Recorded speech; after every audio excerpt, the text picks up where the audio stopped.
Acho que começa de novo. Então, vamos lá. Bom dia a todos e todas. É uma alegria vir aqui fazer o lançamento do segundo número da revista Campo de Públicas, Conexões e Experiências. E uma alegria maior ainda ver esse auditório repleto de pessoas da Escola de Governo, da Secretaria de Planejamento e Gestão, a Andréia também, que é uma grande parceira da escola. Então, conheci pessoalmente hoje e já achei que eu conhecia, né, André? De tanto que a gente conversa. Então, é uma alegria muito grande para a escola. O nosso primeiro número foi lançado oficialmente no dia 12 de abril, tratou de planejamento governamental, e de 29 de dezembro, que foi quando foi colocado no site, até ontem, ele já teve 859 acessos. Então, são 2,5, mais ou menos, por dia, o que demonstra o sucesso dessa revista. Então, aqui também eu queria agradecer a Mônica, né, e estender esse agradecimento ao Elger, porque sem o patrocínio da presidência a gente não conseguiria lançar essa revista. Agradecer ao Bruno, Carla, Ana Luísa, Ricardo, né, que são do conselho da revista, e que também sem eles esse sonho da revista não seria possível. E aí, dizer para vocês que esse número 2 vai ser disponibilizado hoje no site da escola, e é um tema que é uma revista que vai tratar sobre as compras públicas, sob a perspectiva da nova Lei de Licitações e Contratos.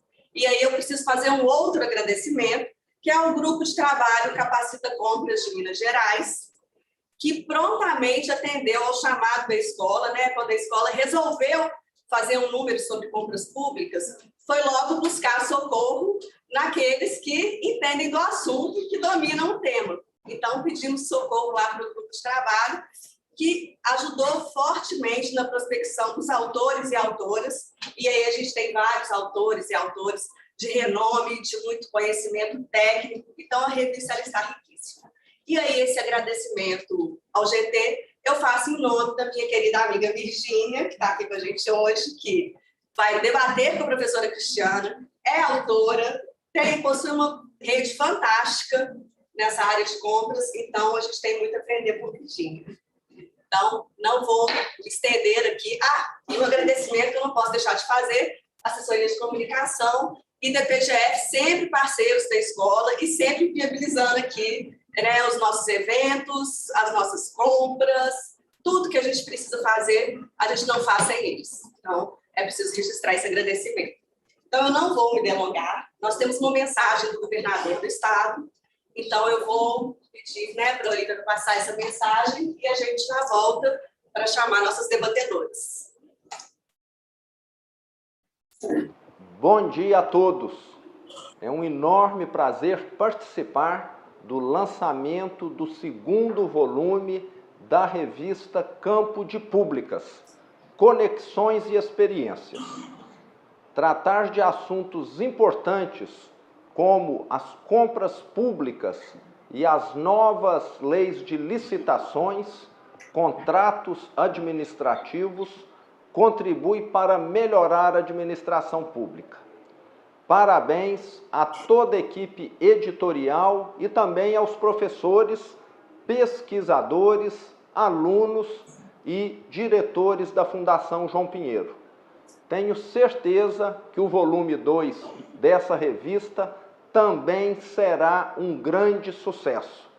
Parabéns pelo trabalho e um forte abraço.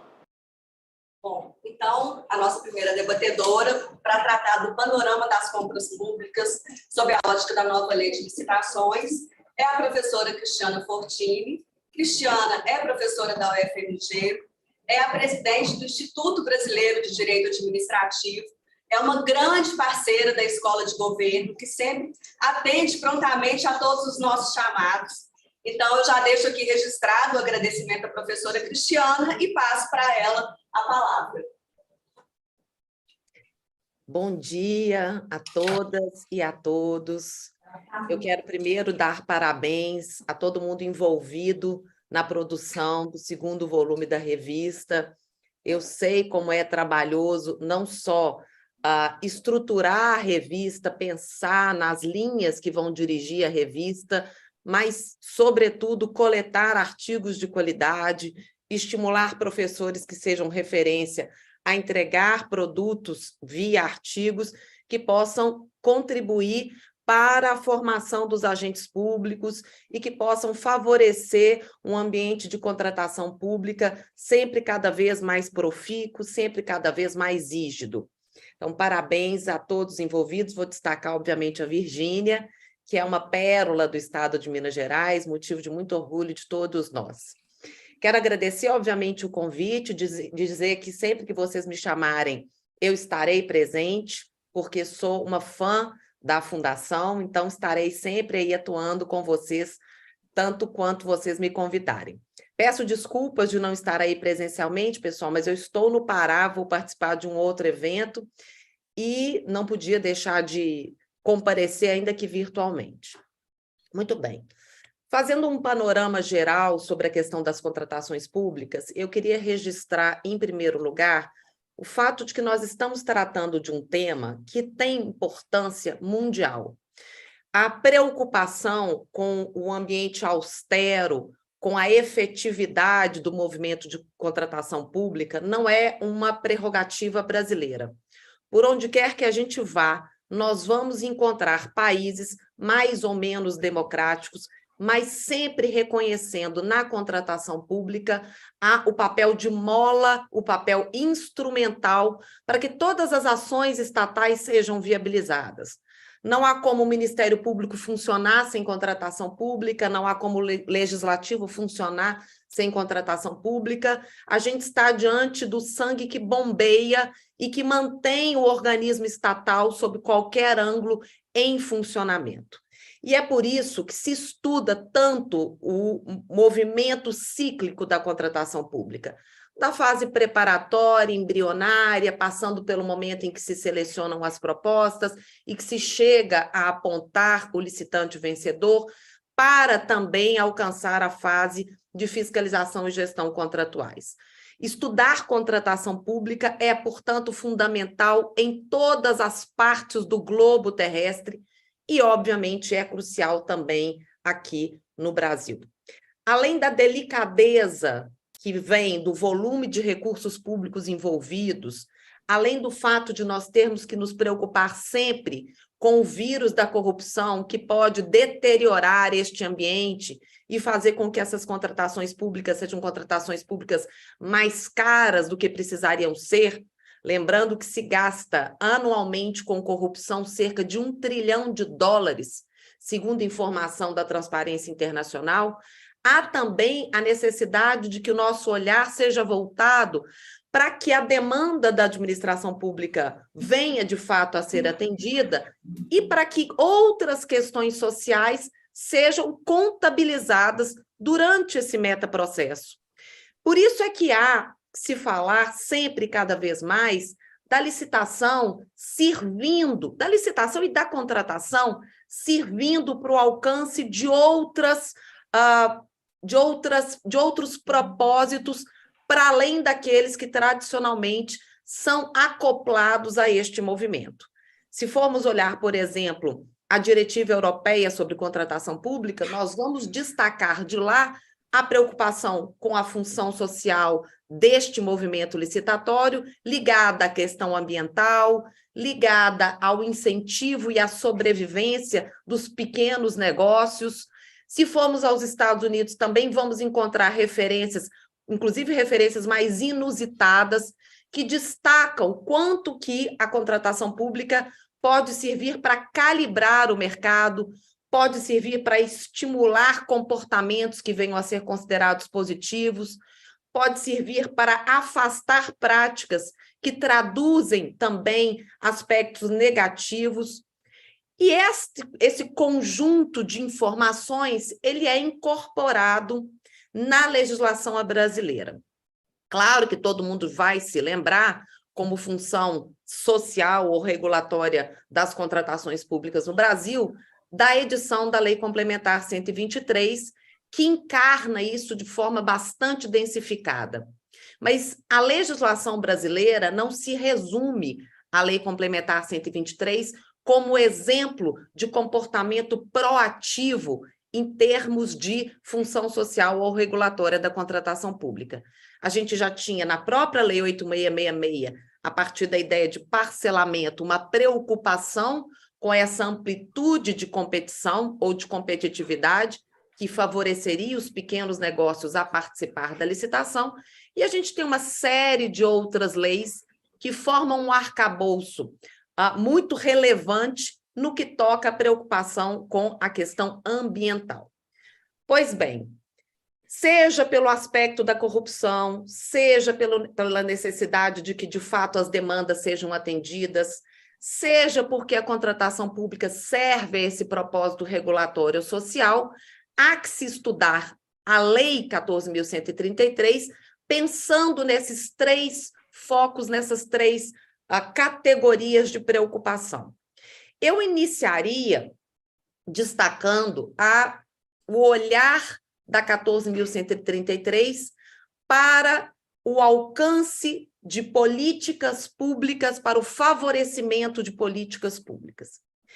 Vejam que nós temos ali o reforço à importância da Lei Complementar 123, mas temos um reforço que é diferenciado. O que eu quero dizer com isso? O legislador, este que nos entregou a 14.133, ele foi muito pressionado ao longo do processo legislativo sobre qual posição adotar em face dos pequenos negócios. Ora, o legislador foi pressionado pelas empresas que consubstanciam esse núcleo de pequenas e microempresas. Ora, ele foi pressionado por aquelas que não estão ou nunca estiveram ou já migraram desta categoria, dada a receita bruta anual que recebem, e que, obviamente, não queriam a manutenção das regras da Lei Complementar 123. Nesse jogo de puxa de um lado, puxa de outro, o legislador optou por adotar aquilo que ele considera um meio termo e que, obviamente, calibraria de forma ideal o favorecimento, o tratamento favorecido das micro e pequenas empresas, mas não manteria esse tratamento favorecido de maneira intocável. Logo, nós temos no artigo 4º o reforço à Lei Complementar 123, mas um limite de aplicação dos vários métodos de tratamento favorecido que estão reproduzidos naquela legislação. Curiosamente, esse legislador que mantém a lei complementar, mas que calibra os efeitos, os impactos da lei complementar no que toca ao ambiente de licitações e contratos, avançou em outros momentos. Estamos diante de uma lei que valoriza, por exemplo, a questão da equidade de gênero, já que o artigo 60, que é o artigo encarregado de nos dizer como se fará a seleção da proposta vencedora quando há o empate, estabelece como um dos critérios, esses critérios são usados de maneira paulatina, sequencial, exatamente a identificação de qual é o licitante que pratica política de equidade de gênero.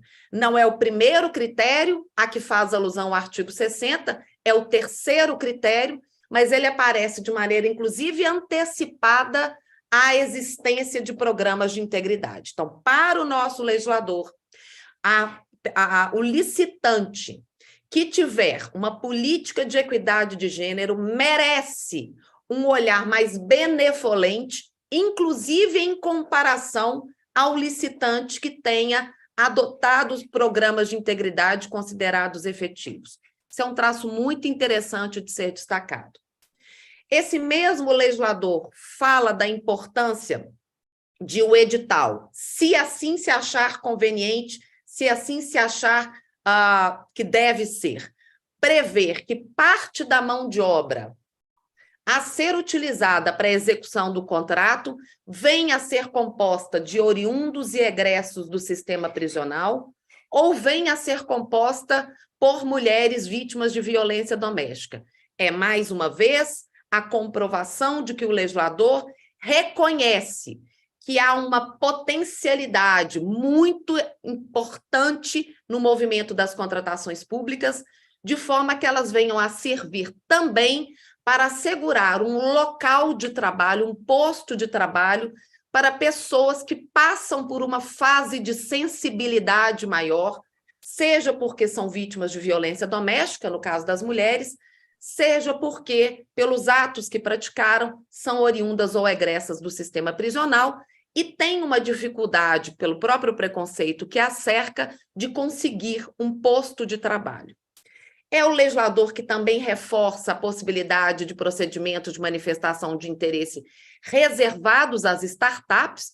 Vamos nos recordar que a inovação é um princípio vetor das contratações públicas, enaltecido e reforçado também pela 14.133, além de outros tantos exemplos que a gente podia destacar.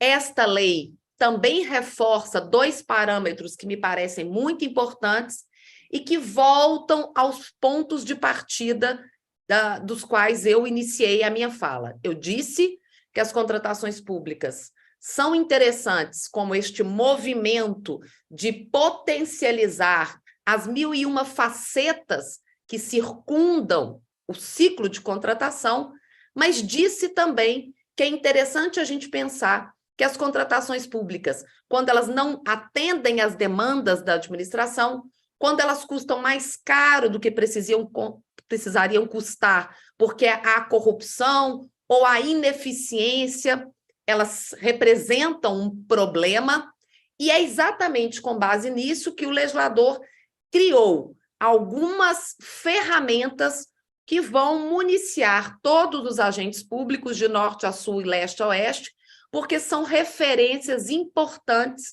na condução deste processo de contratação. Vejam que o legislador, preocupado com a questão de prevenção, um dos pilares da lei, eu diria para vocês que a lei tem 4 pilares: prevenção, governança, planejamento e profissionalização.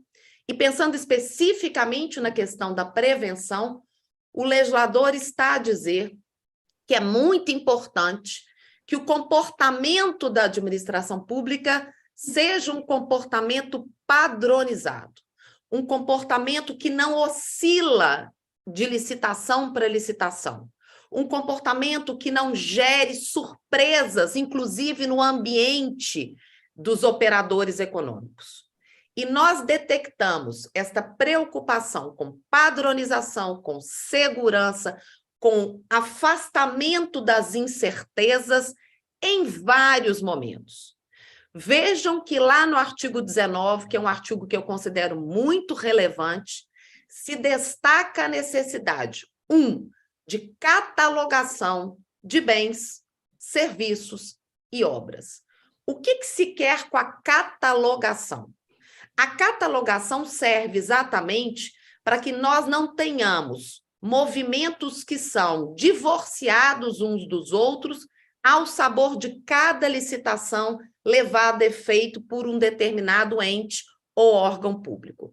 É dizer, a partir do momento que eu catalogo um determinado produto como um produto que deve ser observado, a partir do momento que aquele produto foi padronizado e há toda uma informação sobre como deve ser este processo de padronização, há toda uma preocupação em que esse processo de padronização se dê de maneira republicana, porque, afinal de contas, a partir daquilo, este será o parâmetro que vai nortear as contratações para aquele objeto dentro daquela determinada atmosfera pública. Lembrando que, para além do que a gente tem no artigo 43 da lei, há a portaria SEGES, que eu acho 8678, que é interessante destacar, porque ela reforça a preocupação com o mercado. Eu não posso padronizar um produto, me parece, apenas ouvindo tecnicamente aqueles atores que estão alocados dentro da esfera pública, mas preciso também ouvir o mercado, porque o mercado pode ter contribuições valiosas, pode sinalizar que eu estou padronizando de um jeito que já é ultrapassado, pode sinalizar que eu estou padronizando de uma forma que pode encarecer os cofres públicos. Portanto, a portaria SEGES 8678 reforça a importância de ouvir o mercado, o que não está claro na 14.133. Mas a ideia de padronizar a partir dessa ritualística republicana e aberta a contribuições dos operadores econômicos é uma forma exatamente de afastar dubiedades, afastar movimentos que sinalizem alguma prática incorreta. Um dos sinais de corrupção nas licitações é exatamente isto, não haver um parâmetro de atuação, haver um comportamento oscilante que movimenta as licitações de maneira a favorecer, naquele caso, os amigos do rei. Portanto, quando o artigo 19, inspirado pela ideia de prevenção, inspirado pela preocupação com a integridade, inspirado pela preocupação em formar uma atmosfera rígida, fala da catalogação de objetos, fala de padronização, ele reforça que os municípios, os estados, suas autarquias, fundações, e obviamente isso vai interferir na esfera federal, que já é uma esfera em que se tem esse padrão de comportamento enraizado, atuem sem movimentos oscilantes. E a gente pode destacar que este catálogo eletrônico de bens padronizados, ele é referenciado não só no artigo 19, inciso 2, mas nós temos também referência à mesma ideia de padronização no dispositivo que trata de compras, artigo 40, inciso 5. Nós temos referência a isso na parte dedicada ao termo de referência deste mesmo artigo 40. Temos referência no artigo 47, que se volta à questão dos serviços. Portanto, é uma ideia que reverbera na lei em dispositivos distintos, mas sempre uns se entrelaçando com outros para formar esse arcabouço jurídico normativo bastante intensificado e robusto no sentido da padronização. E nós não falamos só de padronização de objetos, serviços, obras e produtos. Falamos sempre, e este é o viés que o legislador quer incorporar, padronização de comportamentos. Padronização de comportamentos, por exemplo, no que toca às diligências. É muito importante que os entes públicos padronizem como que eles atuam quando vão fazer diligências. Fazem diligências em quais momentos? Como que se dá essas diligências? A existência de regras que, ainda que não deem conta do tudo e do todo, conduzam a ação administrativa e evitem qualquer sorte de dúvida sobre o caráter íntegro dos membros envolvidos, a própria regularidade do procedimento licitatório é interessante. Padronizamos comportamentos, padronizamos objetos, padronizamos documentos. Voltando lá ao artigo 19, o artigo 19 fala exatamente isso, da importância de que editais, minutas de contrato e outros documentos essenciais do procedimento licitatório sejam padronizados tanto quanto possível. Não faz sentido mesmo que a cada movimento cíclico de contratação pública, um objeto seja, digamos, apresentado de uma forma e num outro apresentado de outra. Que uma minuta contratual tenha uma certa cláusula que não surja numa outra contratação de mesmo objeto no momento seguinte. Esta preocupação que também o legislador aponta para que os documentos sejam documentos que conduzam de maneira mais segura os procedimentos licitatórios, está mais uma vez reforçada na 14.133. Então, vejam como é que isso se casa com a ideia de prevenção. Como eu disse, sempre que há alguma coisa que fuja daquele caminho que tinha sido adotado anteriormente, que vinha sendo adotado anteriormente, há um sinal de que pode estar ali algum comprometimento com a regularidade da licitação. Por isso, a ideia de padronizar, catalogar. Isso não é o suficiente, naturalmente, para nós garantirmos a saúde das contratações públicas. E é por esta razão que o legislador avança, fazendo com que as contratações públicas sejam conduzidas por pessoas cujas digitais mereçam estar ao longo do processo de contratação. Há no artigo 7º uma preocupação com isso, há no artigo 8º uma preocupação com isso, e esses 2 artigos, além de outros tantos, sinalizam como o olhar do legislador está atento para o movimento da profissionalização. E o que tem o movimento da profissionalização?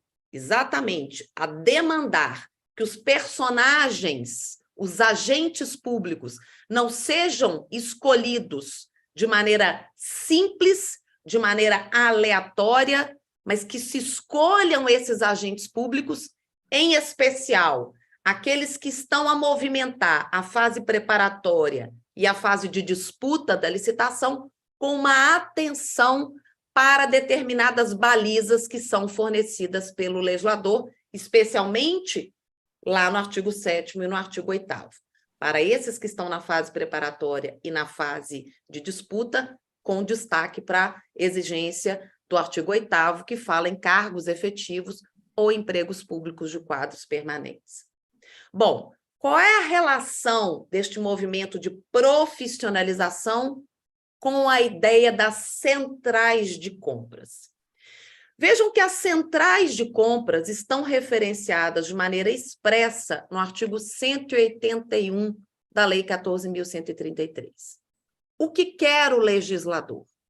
O legislador quer evitar que em cada órgão de um mesmo ente existam pessoas envolvidas com as contratações públicas. Esta pulverização de compras e de contratações públicas dentro de uma mesma entidade significa uma possível perda de economia de escala. Significa que várias pessoas estão realizando os mesmos atos, então eu tenho um retrabalho, um descompromisso com a ideia de eficiência, e, em última análise, significará a necessidade de profissionalizar mais pessoas. Eu realcei como o legislador está preocupado exatamente com a formação de um grupo de profissionais que, além de estar em determinados cargos e empregos, de fato tenha alguma intimidade com a ciência da contratação pública.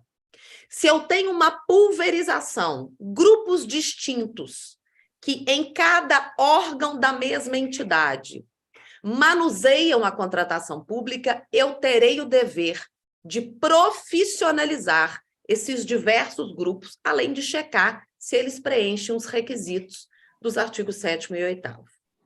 Portanto, quando eu penso na ideia de central de compras, que é uma ideia que para nós mineiros não é novidade, mas é novidade em muitos cantos deste imenso país, eu estou dizendo exatamente do reforço ao fato de que aquele grupo que vai ser escolhido com uma atenção, que deve ser profissionalizado, eu terei uma preocupação em capacitá-los sempre, porque exatamente eles são o núcleo duro de contratação pública, sejam os responsáveis pela condução dos processos que lhes sejam apresentados e que reflitam as demandas daquele determinado órgão, melhor dizendo, daquela determinada entidade.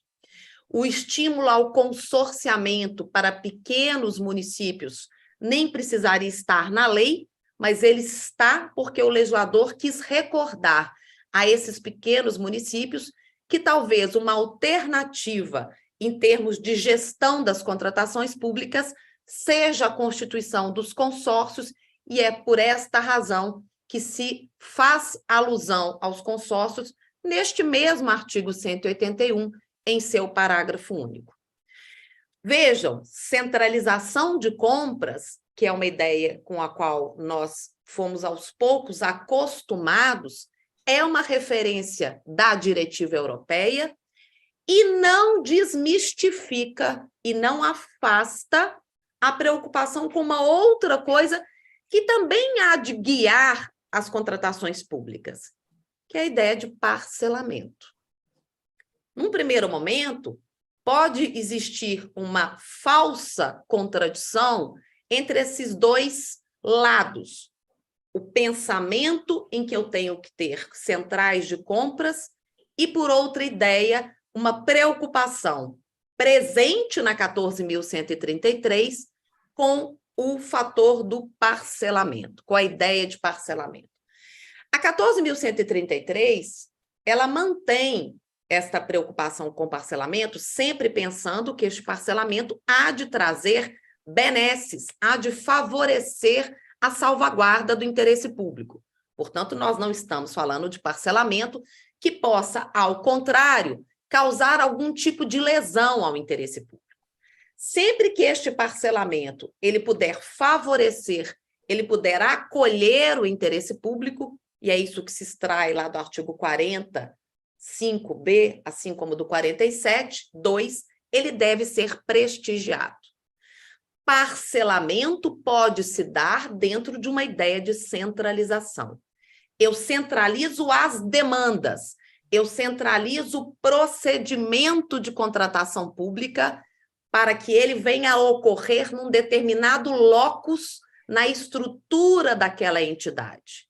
Mas esta equipe responsável por este processo de contratação pública não deve fazer, ou pelo menos esta é uma ideia que, em princípio, precisa ser prestigiada, não deve fazer sempre uma única contratação em um único lote, porque a concentração de toda a demanda em um único lote, obviamente, traz um desgaste para a participação mais ampla, que, em princípio, precisa ser igualmente perseguida e prestigiada. Portanto, eu tenho a ideia de central de compras e esta central de compras promoverá licitações tanto quanto técnica e economicamente viáveis, tanto quanto proveitosas ao interesse público de maneira parcelada. Há na verdade, uma comunhão. Tanto a central de compras representa um benefício, representa uma vantagem para o interesse público, quanto a ideia de parcelamento, igualmente, representa uma vantagem, um benefício ao interesse público. E, finalmente, uma única e rápida passagem sobre o ponto dos programas de integridade. Um legislador preocupado com prevenção, um legislador que reforça planejamento, que reforça governança, que é mais árido quando vai disciplinar as reações estatais a infrações contratuais, a comportamentos considerados nefastos, em regra, deveria ter estabelecido que os programas de integridade são fundamentais para todos aqueles que estão a contratar com a administração pública. Este é um ângulo, esta é uma forma de ver o problema. Entretanto, os investimentos necessários para que um programa de integridade seja de fato implementado e se mantenha efetivo ao longo dos anos, ao longo do tempo, não pode ser desconsiderado. Há um custo, há um valor a ser despendido. E o legislador, me parece, calibrou bem a ideia. Sim, ele se preocupa com o ambiente íntegro, ele se preocupa em punir, ou pelo menos apresentar a punição como uma alternativa de comportamento diante de condutas que sejam consideradas contrárias ao interesse público.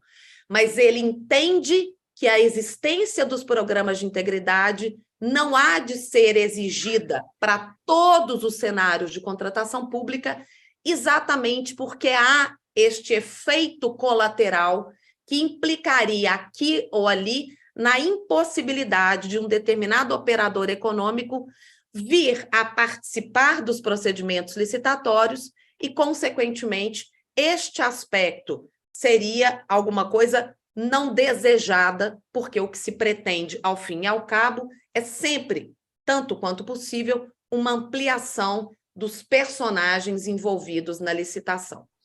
Então, o nosso legislador, ele apenas estabeleceu a obrigatoriedade dos programas de integridade em 2 cenários muito específicos.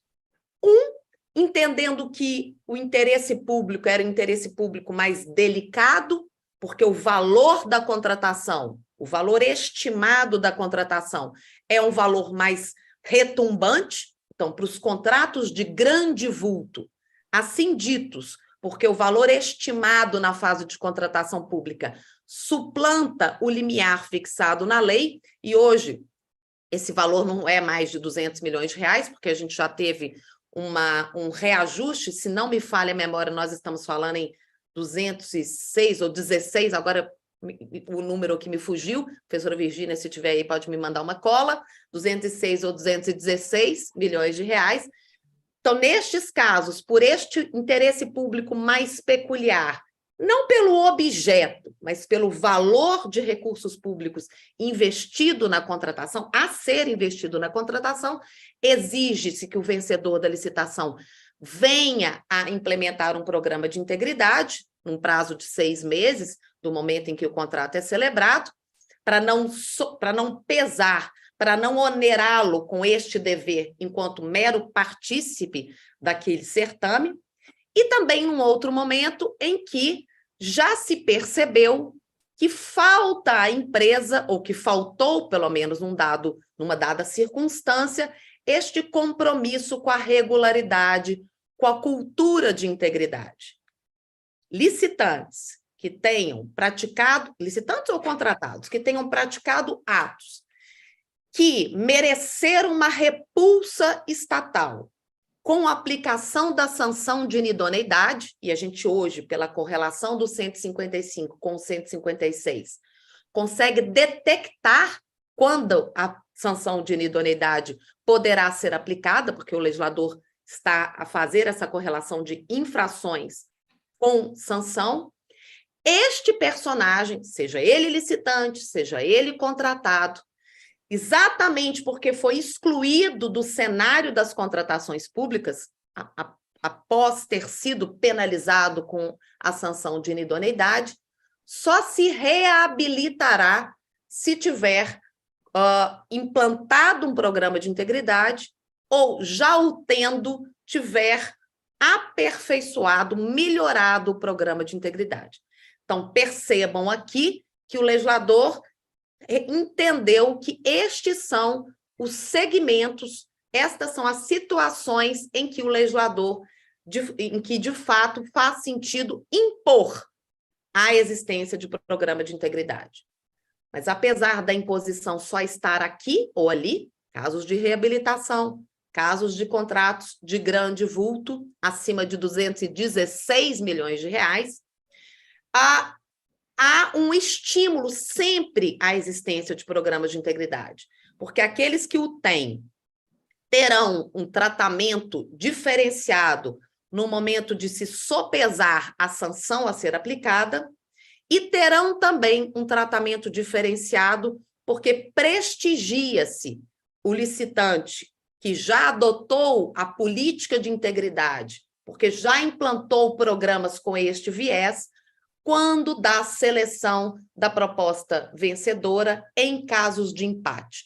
Retomando, então, o artigo 60, que eu já tinha mencionado aqui, quando falamos de política de equidade de gênero, falando do inciso 3 do artigo 60, este mesmo artigo apresenta os programas de integridade como um desses fatores a serem considerados para fins de escolha dos licitantes quando há apresentação de propostas que restaram empatadas.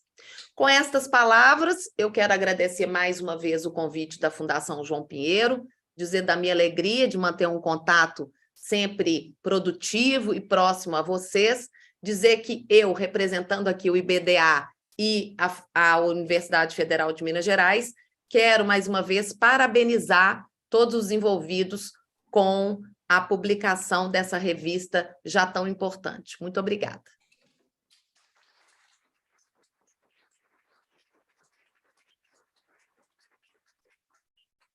Tiana, muito obrigada por esse importante panorama que você fez com tamanha leveza, porque a gente sabe que falar da lei de licitações não é fácil, então você nos encanta com essa fala tão leve.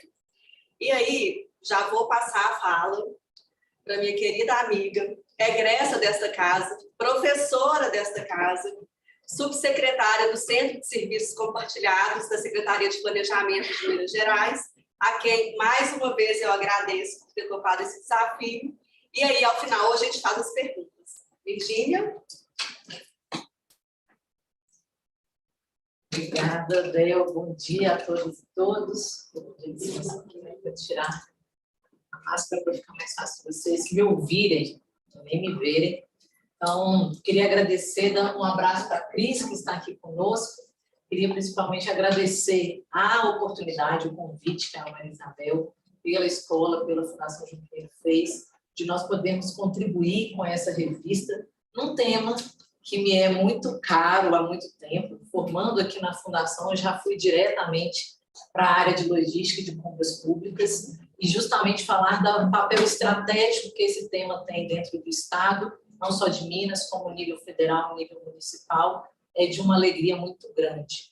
Falar depois da crise é um desafio, né, Cris, com toda essa explanação da 14133, mas eu também não poderia deixar aqui de explanar meus agradecimentos ao corpo dos autores, das autoras, que toparam esse convite, esse desafio, de falar sobre uma nova lei que a todo dia ainda é um ponto que nós estamos aprendendo. A única certeza que nós temos é que, diante de um novo marco legal, ninguém sabe nada. Nós temos todo um acúmulo de experiência, mas toda uma janela de oportunidade de rever e pensar como nós podemos fazer contratações públicas melhores. E um corpo de autores e autoras que se propuseram a esse desafio de falar sobre um futuro, ainda estando num presente, mas abrindo já espaço para toda essa evolução, e também um conjunto de autores e autoras que estiveram dispostos a compartilhar suas experiências práticas, mesmo que à luz da 8666, mas experiências que são muito ricas, e como diz meu colega Rafael Sérgio, que estava aqui em Belo Horizonte essa semana, apesar da 8666, nós conseguimos fazer. Então, o que nós vamos ser capazes de fazer na 14133 é ainda maior. Então, agradecer aqui, sendo um pouco injusta, mas colocando aqui a Andréia, a Alana, a Lília, a Letícia, que são algumas das muitas autoras, como a Vivima Fissoni, a Angelina, a professora Cristiana Strobo, que estão nos assistindo e que toparam estar conosco nesse desafio. Eu vou tentar colocar aqui para vocês a visão da compra pública como um instrumento e uma forma estratégica de o Estado se posicionar diante desse tema. Ao longo de muito tempo, compras públicas, e ainda em alguns lugares, é vista como uma mera atividade mínima. Aquilo que está ali nas pequenas salas da nossa administração, com a função de manter as instituições funcionando. Mas, como disse muito bem a Cris, falar de compra pública é falar da principal plataforma que nós temos de garantir que as nossas políticas públicas e que os nossos serviços públicos possam e devam ser bem oferecidos com qualidade, com eficiência, com efetividade. A compra pública, ela é a resposta que a administração tem de atender às necessidades que os nossos cidadãos e, obviamente, que as nossas instituições têm para se manterem funcionando e realmente prestar esses serviços de qualidade. Mas quando nós estamos nesse caminho de resolver uma necessidade, nós também estamos no mesmo caminho de encontrar oportunidades para desenvolver melhor esse ambiente, seja ele para dentro da administração pública, seja o ambiente externo à administração. Então, nós temos, inclusive, com estudos da OCDE, que a administração tem uma função primária que é acudir essa necessidade e resolver esses problemas que o Estado está diante e para garantir os direitos dos nossos cidadãos da nossa sociedade. Mas ela também tem todo um conjunto de objetivos secundários e não secundários de menos importância, mas secundários no desenvolvimento nacional sustentável, na inovação, no fomento da micro e da pequena empresa, no desenvolvimento de várias outras frentes que nós temos e que, nesse ponto, a compra pública não só ajuda a realizar a política pública, ela é, por si só, a política pública. E nisso nós já temos um primeiro ponto do que é o papel estratégico das contratações. A segunda questão que eu coloco é o volume que nós estamos relacionando quando falamos de compras públicas. Há diversos estudos, e aí eu vou me recorrer ao do IPEA, que diz que no nível nacional, mais de aproximadamente 12,5% do nosso PIB é por meio de compras públicas. Ele é movimentado por compras públicas. Se eu trouxer isso para quem está aqui nessa sala, que é o contexto do Estado de Minas, em números que nós já podemos levantar, o Estado de Minas movimentou em torno de 10 mil processos de compras entre os anos de 2015 e 2019. Isso representa 8 bilhões de reais do orçamento que nós temos no Estado. Mais de 1% em números que a Fundação João Pinheiro apura do nosso PIB do Estado de Minas, mais de 1% do PIB da riqueza que o Estado gera. Então, com esses números, nós temos um pouco dessa proporção do que é dizer fazer compra pública. Porque ao Estado se utilizar desse poder de compras, como a Cris colocou, diversas ferramentas, diversos instrumentos que estão ali à nossa disposição, o Estado precisa ter muita consciência de que ele pode fomentar e fazer muita coisa útil com essas riquezas, mas ele também pode fazer muitos estragos. E o caminho que reduz, nos afasta dos estragos e nos aproxima do fomento e da realização das inovações e de tantas outras ações, é justamente a capacidade que nós temos de explorar oportunidades.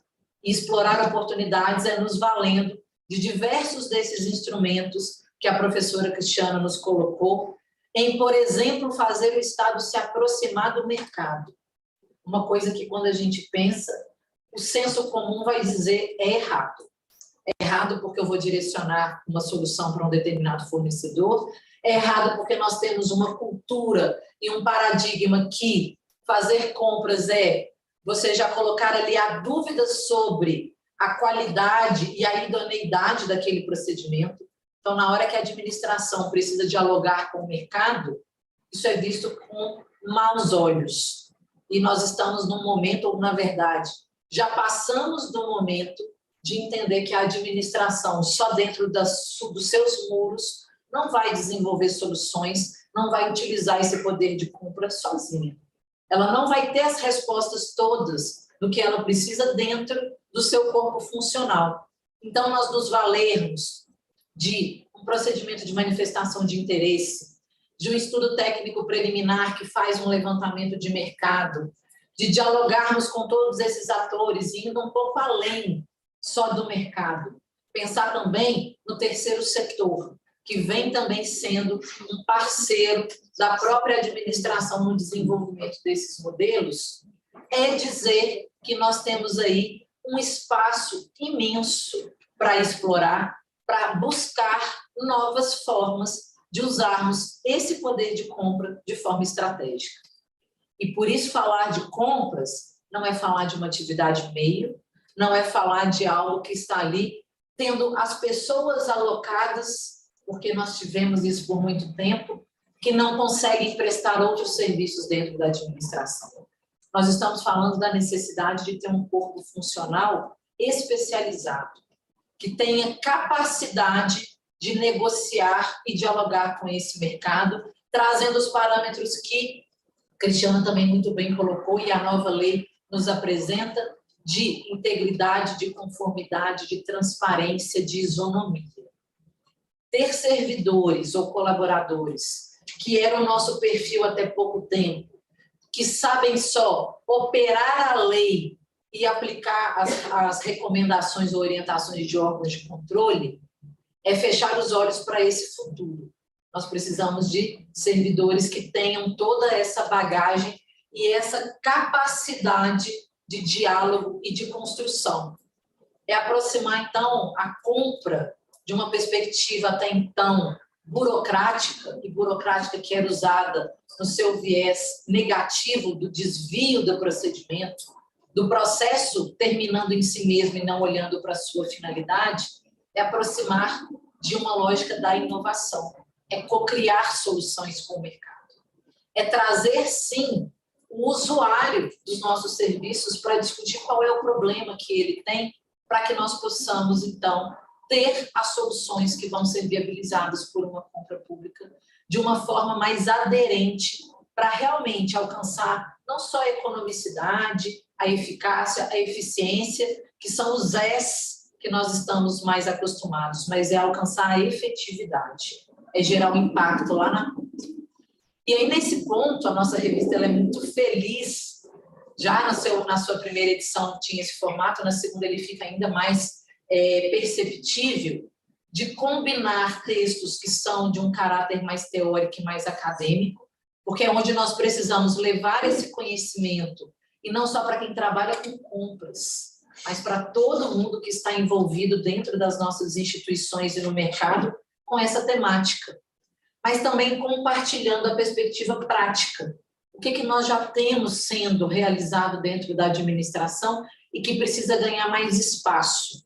Ganhar outros atores que patrocinem e que difundam essas ideias, como a compra centralizada, como um banco de talentos que visa profissionalizar e tornar mais efetivo e capaz esse corpo funcional, como que eu faço o planejamento de contratações, como que eu posso fazer melhor gestão de contratos. Tudo isso são realidades com as quais a gente já convive e talvez para quem tem menos afinidade com a compra pública vai dizer que não sabia nem que isso existia, porque nós ficamos realmente muito presos à questão do próprio procedimento da contratação. Falar do papel estratégico das compras é, então, elevar esse assunto para uma importância, obviamente sendo redundante estratégica. E quando a gente fala do estratégico, é envolver a alta administração nas decisões que vão ser tomadas para viabilizar esses processos de contratação.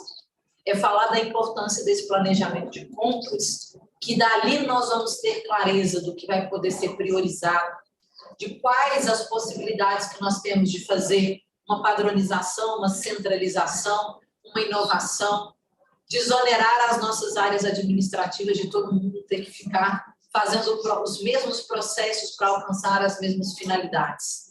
É a alta administração colocar onde que estão, então, os seus olhares, qual é o norte que vai orientar as nossas instituições, aonde que nós vamos priorizar uma agricultura familiar, que nós temos regulamentação, temos metas, aonde que estão as oportunidades de nós privilegiarmos o nosso mercado local, aonde que estão os espaços, por exemplo, de nós trazermos tecnologia de forma mais intensa para as contratações. E quando a alta administração, que é nesse mecanismo de governança que a Cris nos apresenta, se coloca agora diante do processo, coisa que não precisaria de uma lei para falar, mas às vezes o óbvio precisa ser dito. E agora a lei alça essa alta administração a essa responsabilidade, é olhar que nós precisamos, então, rever os nossos processos, as nossas estruturas e voltando para os nossos agentes que estão envolvidos nessas contratações. Nesse ponto, falar do estratégico, eu acho que já está ficando aqui muito nítido para todos que nós não estamos falando só de uma nova lei de licitações que abre toda essa oportunidade e nem que vai ser a única lei, porque nós temos regulamentações diversas, seja em nível legal, seja em nível infralegal, que ainda vão falar de compras públicas. É falar de uma lei complementar 123 que fala de startups e contratação de inovação, um marco de inovação, é falar da Lei Complementar 123, que a Cris nos trouxe sobre fomento de micro e pequenas empresas, é falar de tantas outras que ainda vão conviver dentro desse nosso contexto. Mas é ter mais clareza de como que nós, numa analogia que eu gosto muito de utilizar, como nós usamos essas peças desse grande Lego para formar, então, essas melhores soluções. E, para concluir, para não me delongar aqui, é trazer além das normas, além dos processos, além dos sistemas, além de todo esse conjunto, então, de conhecimento que os nossos atores e o mercado também precisa dominar, é trazer o foco justamente para essa parte dos agentes. Porque não vai ser lei, não vai ser processo, não vai ser sistema, que vai sozinho trazer melhor qualidade e realmente potencializar o uso dessa capacidade estratégica das compras. São as pessoas que nós estamos colocando em cada uma dessas posições para fazer as nossas contratações, são as pessoas que estão nas nossas áreas finalísticas, identificando as necessidades das políticas públicas, participando de um processo de planejamento, participando de um desenho de soluções e dialogando com as áreas de compras, com os órgãos de controle interno, com os órgãos de controle externo, para aí sim, com segurança, com mais tranquilidade, tomar as melhores decisões para realmente fazer esse 1% do PIB mineiro, esses 12% de um PIB nacional, serem melhor empregados. E pessoas que não fiquem limitadas dentro das suas caixinhas. Pessoas, então, que nessa perspectiva dialoguem e dialoguem para além dos seus entes, dos seus poderes. Que nós possamos, com essa própria revista que faz isso de forma muito brilhante, espero que não seja o único número que a gente vai ter de compras, né, Bel? Depois que a gente possa ter outros, que compartilhem o seu conhecimento, que compartilhem a sua experiência. Porque falar dessa parte estratégica, nós não vamos alcançar níveis de excelência se toda hora nós pararmos para ter que inventar a roda. Nós só vamos conseguir realmente um processo evolutivo se nós compartilharmos o conhecimento teórico, o conhecimento prático, revermos nossos erros, revermos o que deu certo e aquilo que pode melhorar. Porque aquele ditado, em time que está ganhando a gente não mexe, ele não é uma verdade quando nós estamos falando de qualquer coisa na administração. Nós precisamos sempre buscar melhores patamares de prestação dos nossos serviços, das nossas atividades, e as compras são um grande exemplo do futuro que nós podemos construir. Um futuro que vai falar, por exemplo, de marketplaces, que eu não poderia deixar de colocar, e nós temos um artigo de um dos nossos autores, que é o Lucas, na revista, sobre isso, que é por que não a administração se valer daquilo que nós, no dia a dia, já utilizamos há muito tempo. Lojas eletrônicas, lojas virtuais, da administração fomentar novos serviços, novos mercados, novos atores, da administração poder ser o que ela é, uma fomentadora e uma realizadora de melhores serviços e de uma sociedade mais democrática, mais transparente, mais eficiente, que aloca os seus recursos orçamentários, financeiros e principalmente humanos naquilo que realmente é a prioridade. Então, que nós tenhamos essa percepção do papel estratégico que compras é e precisa ampliar dentro do nosso contexto municipal, estadual, nacional, para dentro e para fora do.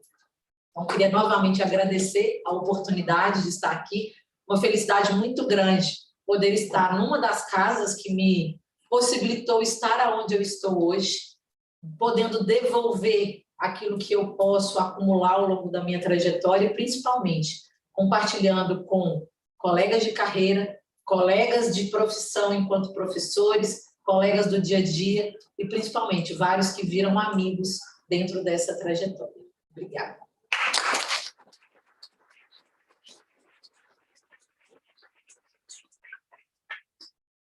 É sempre muito inspirador te ouvir. E agora eu estou aqui com uma inveja boa da Lília, que foi sua aluna, e me dá vontade de voltar para o banco da escola para ser sua aluna também. Então, muito obrigada, né, por essas palavras. E aí eu queria ver, a Cristiana, ela precisou se ausentar, que ela tinha um compromisso meio-dia. E aí eu queria ver se a gente pode fazer uma rodadazinha de perguntas. Pode? Pessoal, vocês têm perguntas? Não? Que bom, eu tenho, então vamos aproveitar o momento. Virgínia, eu vou fazer tudo de uma vez. No chat tem pergunta? Se tiver também, a gente pode... E o chat, vamos dar? Então, vamos lá, Virgínia. Eu tenho duas perguntas aqui. E aí, vou fazer as duas de uma vez. Bom, muito se afirma que a nova lei de licitações trouxe procedimentos já adotados no âmbito federal e reconhecidos pelo Tribunal de Contas da União. Considerando a multiplicidade e a diversidade dos municípios brasileiros, como você avalia a nova lei? A seu ver, é adequada, respeita essas distinções? E aí, emendando a pergunta, a nova lei de licitações demonstrou maior atenção ao papel estratégico das contas públicas, prevendo, por exemplo, a padronização como um princípio a ser considerado no planejamento de contas, além de vários outros que contribuem para maior eficiência estatal. Mas ainda na toada do que foi perguntado anteriormente, você avalia que a administração pública tem maturidade para a implementação dessa norma? Especialmente considerando-se a escassez de corpo técnico qualificado nos municípios e a grande diversidade existente entre os municípios. E aí eu estou batendo na tecla do município porque a Fundação alcança vários municípios e a gente sempre recebe essas perguntas. Então, eu estou aproveitando a especialista aqui para nos tirar essas dúvidas. Obrigada, Léo. Pergunta simples, né? Quem coloca na saia justa quem está aí no dia a dia da implementação da nova lei no Estado. Eu brinco, sabe, assim, que a gente tem, sabe o ciclo do luto, né? Todo mundo passa, você nega, você não aceita aquilo que está vindo até o momento que você aceita. A nova lei, quando ela surgiu, trouxe o sentimento de que ela poderia ser melhor. Ela, sim, trouxe vários procedimentos e previsões legais que estavam em outros normativos, como o do regime diferenciado de contratações, que desde 2012 já é vigente, mas pouco é usado em todos os níveis federados, trouxe muitas práticas da lei das estatais, que é a 13.303, e fica essa questão também dela ter reunido práticas e experiências que são do nível federal. Uma lei que tem só 194 artigos. Ela é maior do que a 8666. E fica esse ponto de, será que ela realmente é uma lei geral em todos os seus pontos? E essa é uma discussão que vários professores vêm tendo. Inclusive, na revista, nós temos o artigo do professor Vitor Amorim, que fala do espaço de regulamentação dos entes sobre a lei, dentro das suas realidades. E que eu tenho a colocar é que, apesar de extensa, apesar de fazer esse papel com muito mérito, como a Cris nos trouxe, de tentar padronizar procedimentos, padronizar comportamentos, ainda há sim um espaço de adaptação e de conformação da lei com as realidades que nós temos. Mas, para isso, cada um dos agentes tem que parar e fazer um diagnóstico de aonde que eu estou e qual é a maturidade que eu tenho. Porque, infelizmente, o movimento que nós vemos acontecendo é o tal do copia e cola. Eu pego, enquanto município ou enquanto Estado, espero a normatização do nível federal e trago para a minha realidade. Mas nós estamos cheios de referências ali dentro, de coisas que, a depender do nível de maturidade que cada um dos atores está, não é possível executar na forma como a lei coloca. E aí é onde abre o espaço do que nós chamamos de alguns institutos, alguns dispositivos, que eles não são necessariamente norma geral. Eles são uma norma específica direcionada ao nível federal e, por isso, os estados e municípios teriam, sim, esse espaço de explorar e adequar melhor a sua realidade. Aqui eu vou trazer um deles, que é toda a discussão sobre esse tal desse agente de contratação, que é o responsável por fazer as compras públicas. A lei exige, no seu artigo 7º e 8º, o 8º especificamente, que esse ator seja dos quadros efetivos da administração. Nós temos, por exemplo, municípios que sequer na área de compras tem alguém que é efetivo. Então, entender essa norma, esse dispositivo em específico, como sendo uma norma geral, é dizer que em 1º de abril de 2023 nós vamos ter municípios que não conseguem fazer compras e compras essenciais de medicamentos, da questão escolar e de outras tantas necessidades essenciais. E esse é um esforço que nós vemos percebendo que autores que são de renome, que comunidades práticas que vêm discutindo essa regulamentação no nível estadual, no nível municipal, de qual é o tamanho desse espaço, e nós ainda bem já temos respostas que são positivas, como aqui no próprio estado de Minas, como a consulta pública que nós colocamos da regulamentação do agente de contratação, em que a regra é eu ter o efetivo, mas eu preciso trabalhar com a exceção. E a exceção, desde que justificada, ela precisa ter o espaço de acontecer para que a gente não pare a máquina e não pare de fazer a função essencial da compra pública, que é atender a necessidade. E aí, nesse ponto, trazendo a sua segunda pergunta, é uma preocupação muito grande a maturidade que nós temos, especialmente no nível municipal. E a Cris chamou a atenção para um ponto da norma que eu sou suspeita, porque eu acho que é uma modelagem que tem muito futuro, ela já é, inclusive, implementada em várias realidades, mas ela precisa de melhorias, que é a centralização das compras. São municípios de menos de 20 mil habitantes se organizarem enquanto consórcio. É você estimular a interação entre diferentes atores, que os municípios poderiam, por exemplo, ter parte das suas limitações e dificuldades sanadas, se ele, por exemplo, se reúne com outro município, ou de maior porte, ou de vários de menor porte, se reúnem para conseguirem lidar com essa escassez de recursos, mas também se associam a um ente estadual ou a um ente federal que possa prestar um serviço na realização dessas contratações. Mas isso não é uma varinha de condão, né, pessoal? Vai resolver várias questões, mas possivelmente não vai resolver todas. Essa é uma das formas que eu vejo. A outra, e aí, trazendo, nós estamos dentro de uma escola de governo, então não tem lugar mais propício de eu falar desse ponto, é que a lei traz a questão da profissionalização e da capacitação dos agentes públicos, que para mim, né, mexer com compras, o pessoal fala assim, nossa, mas você fica falando tanto de pessoas. Como eu disse para vocês, eu não acho que essa arquitetura toda vai funcionar sem pessoas. E ainda bem que a lei trouxe luz para esse elemento, que para mim é um dos fundamentais para fazer um processo de contratação mais eficiente.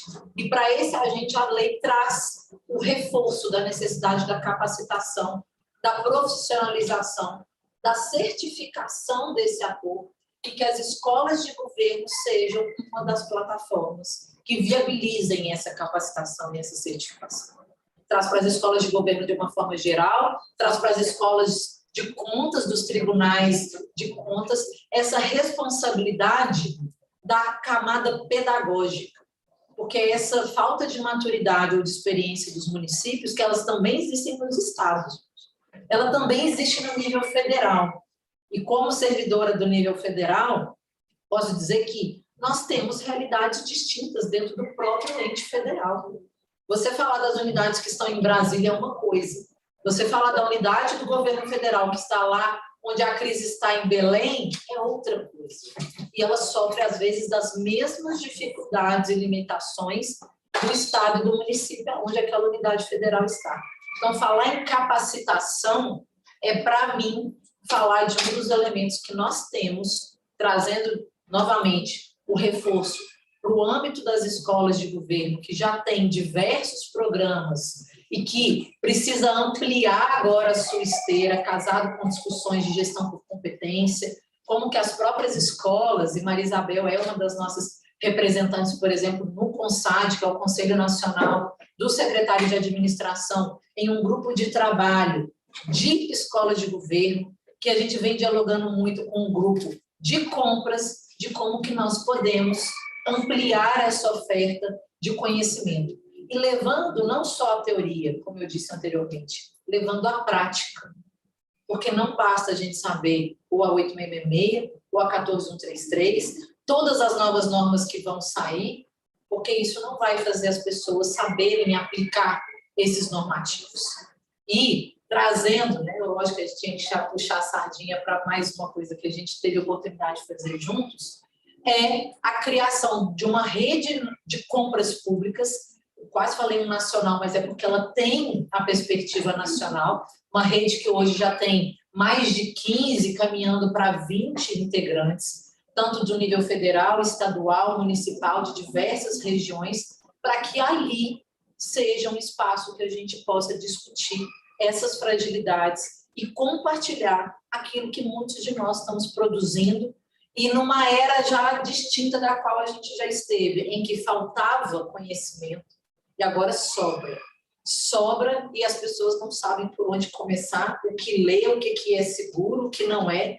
E nesse espaço, novamente, é que eu volto que esse ambiente, principalmente de rede, de ligar os elos que nós temos nesses 5.570 municípios, 27 estados e um Distrito Federal e uma União, vezes 3, porque nós temos todos os poderes envolvidos, que a gente possa fazer essas trocas e evoluir nessa maturidade.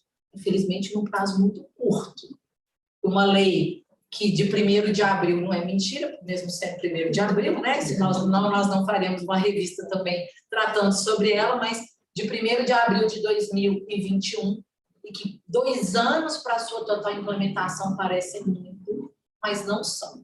Considerando que nós temos 30 anos de uma lei de 93, que até hoje nós temos pessoas que não sabem operá-la nos diversos lugares do país. Então, acho que é isso.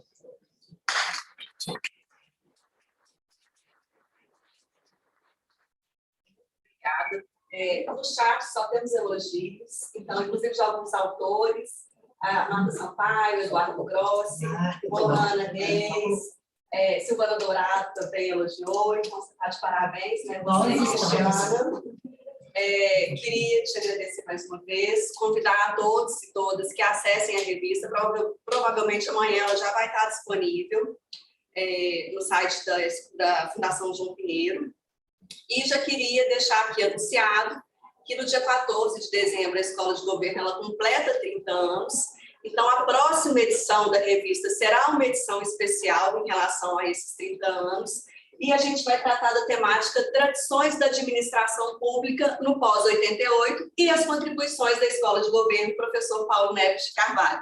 Então, aguardem o nosso próximo número, que com certeza será sucesso, e ficam todos e todas convidados para os eventos do dia 14 e 16, em comemoração aos 30 anos da Escola de Governo, agora no mês de dezembro. Pessoal, muito obrigada e boa tarde.